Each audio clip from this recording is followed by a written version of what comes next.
Speech 6. Th. September, the Defense Day of Pakistan. Worthy principal, respected teachers, and my dear fellows, Assalam-O-Alaikum. With due respect and great reverence, we are celebrating the Day of Defense, a cunning enemy we had to face. But we accomplished our work with grace, yes. My dear fellows, on 6. Th. September, 1965 is the day when India attacked our dear homeland in the darkness of night like a cunning thief. The Indians were so sure of their success had they settled among themselves to celebrate the victory a few hours later in Lahore. They were armed with all kinds of weapons. Honorable principal.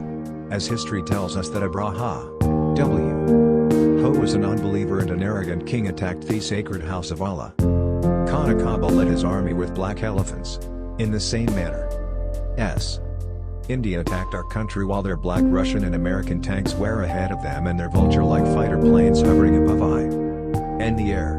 But what a courage, boldness, and bravery was demonstrated by the Pakistani nation. As soon as the news of the attack was heard, a wave of oneness, boldness, sacrifice and patriotism ran through the whole nation. The entire world knows that in 1965, how the fearless, courageous and daring tigers of Pakistan Army crushed the planned, organized and secret aggression of the enemy. They tied the bombs with their bodies and were ready to scarify their precious lives for the motherland. By laying under the enemy's tanks, they wrecked gigantic tanks in a shake, which reduced all the pride and boldness of the large Indian army to ashes. In the words of Iqbal Daria B. Nakore Humne, Bihrazul Madmain B. Dora Diagore Humne, admirable principle. In this war which continued for 17 days, the enemy, who had come to occupy whole of the West Pakistan, cut a sorry figure and was unable to get anything except a horrible defeat and humiliation.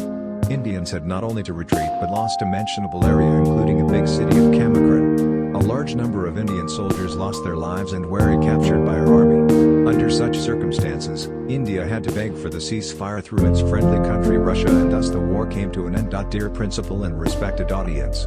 Now I shall narrate briefly what we got in this war. We got a dazzling victory over a cunning enemy. We got the sympathy and appreciation of all the countries and the nations, and above all we got an emotion of unity, oneness, love and pride in our being Muslims and Pakistanis. Our poets, writers and singers paid homage to our great martyrs and brave warriors in such a splendid way as will always be remembered. My dear fellows, being the young falcons, let's aim together. We shall work hard to excel in all fields of learning and warfare. Defend our country till death. We shall the flag of Pakistan upstand in the comity of nations. May Allah help us in this essential task. Pakistan Zindabad, Pakistan Army.